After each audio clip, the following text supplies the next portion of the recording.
because of me!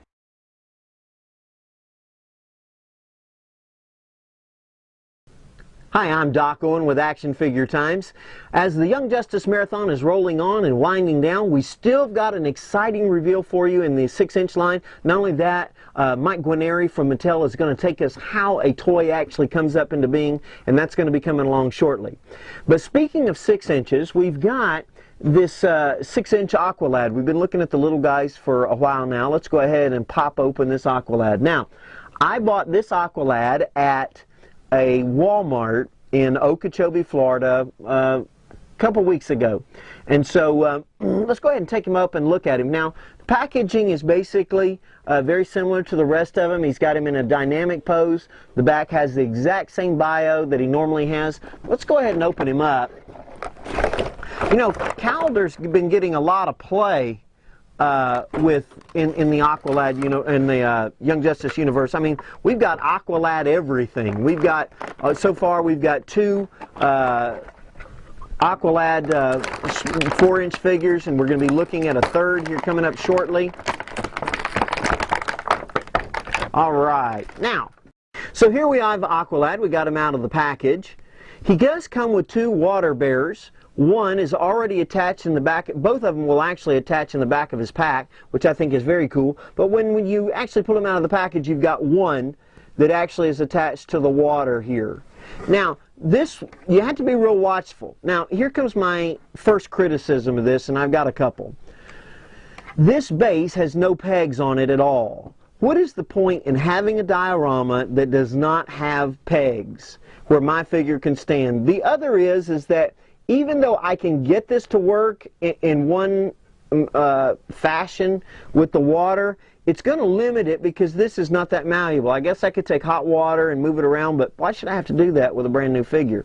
Now, you can give them a little bit of a dynamic pose and things and still stay attached, but you're going to have to really watch it. Now, the next thing that I have, in the base is basically, he must have cut the hole off of it, pulled some water out, and so now he's using it. Now, the water bearers, from what I understand and the way it's been explained to me, that they are actually there for when you're not near water, they provide you with water. It allows you to bear water, thus they're water bearers. Okay, so I'm kind of wondering why they're attached here. Maybe they siphon off water as well. But here's a major criticism that I have. I think it is great that we have a water mace. I think it is great that we have a water axe. I think it is great that we have a water hammer, you know, and maybe if he be worthy, he shall possess the power of Thor.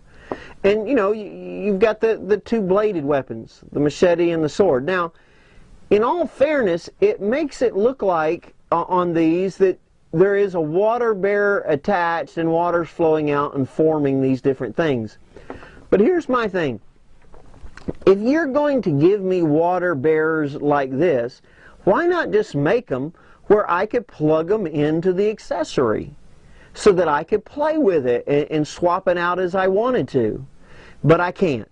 So I don't personally like that. I think there's something missing there. The figure itself is a very, very cool figure. Thanks for all the guys that informed me that these are actually tattoos, and this is an eel tattoo, and you can see the eel's face on his hand. He is in the power up mode. You know, he's beginning to flow and control the water, obviously, because it's flowing around. He does have a chest joint. Well, we'll look at that in a minute at the paint job and things. The weapons seem to fit into his hand fairly well. And again, I like the fact that I have so many different ones that I can use. A mace and a hammer, mace and an axe. I can go dual sworded like Minamoto Musashi if I want to. But ultimately, I wish that they attached to the water bearers. Now, as far as his scale, and you can come to the website in aftimes.com and actually see these pictures. This is him with Robin, which I can buy because I think Robin's a little bit shorter than he is anyway. This is Artemis, who actually looks like she's taller than Robin, which, okay, I can go for. So all in all, they're starting to look pretty good together. you'll want to see the group close-up at the aftimes.com. But let's go ahead, speaking of close-ups, and show you Aqualad up close.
Okay, so here we are looking at the 6-inch Aqualad up close. I am going to ask you, if you want to see the base up close with some good shots, come to aftimes.com and check it out, because it's kind of hard to shoot up close like this. Now, let's talk about the face sculpt first. I think his nose is a little pointy for me, but I do think it is a good sculpt. He does have the gills on the side of his neck. The paint app looks good. He's got his shirt on. Now, chest joint moves fairly well. He's got the aqua symbol. He can definitely Jean-Claude Van Damme. Legs, you know, and his barefootedness. He's got the, you can see the eel very plainly there on his hand with the eel tattoo. That looks good. From the back, he moves. I think he looks good overall. Now, his pack is great. Okay, it's got his two water bears that fit right in there just like that. You can turn them around and they both come out. Now, as much as I like those water bears, like I said, he does come with the mace, and it does go fairly easy into his hand. And you can see here on the bottom, it's kind of made to look like a one of the water bears, but you know, personally I'd rather have a water bear that's stuck into it, make it, you know, make it more realistic. You can see the water flowing out, nice mace. He's got the hammer. Now you can see the water flowing out, that's kind of cool. He's got the axe. He's got two different types of swords. He's got his normal looking machete looking thing, and then he has kind of like the Roman sword going on there. And they're both clear and can fit into his thing. So all in all, this is actually a pretty cool figure. I think he's a welcome addition as we build our Teen Titan, or not, excuse me, Young Justice. I think it's very, very cool. We've got to power it up. I don't think we're going to need another one of these, like a, you know, like a repaint or something, because I think this is an excellent representation of the figure. Even with the pointy nose, it does give him a kind of a cool look. but to me, I don't know. There's just something about it. But I do like the figure. I don't want to give you the impression I don't. Well, this is Doc Owen with Action Figure Times. Hope you've enjoyed this. We've got some real cool stuff coming up with the marathon. We still got another reveal. We're going to be talking about the pricing, and you're going to find out how a toy gets made. This is Doc Owen with Action Figure Times, reminding you to be extraordinary. Make sure you subscribe. Tell all your friends about us. Come to the website. Join the conversation. Win some prizes. We'll see you soon.